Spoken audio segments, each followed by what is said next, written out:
അടുത്തത് കുംഭക്കൂറാണ്. അക്വാരിയസ് എന്നാണ് ഇംഗ്ലീഷിൽ ഇതിന് പറയുന്ന പേര്. അവിട്ടത്തര, ചതയം, പൂരുരുട്ടാതി, കാല്, പൂരുരുട്ടാതിയുടെ ആദ്യപാദം.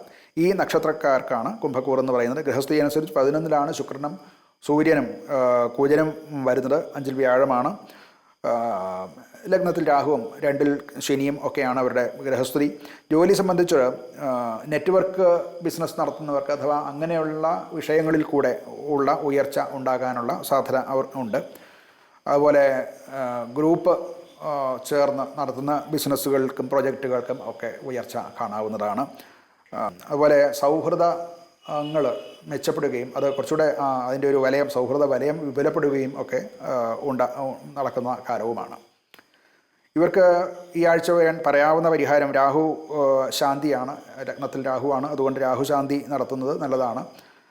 അതുപോലെ സർപ്പക്ഷേത്രത്തിൽ, നാഗക്ഷേത്രത്തിൽ ദർശനം നടത്തുക, അവിടെ യഥാശക്തി ഉള്ള വഴിപാടുകൾ നടത്തുന്നതും നല്ലതാണ്.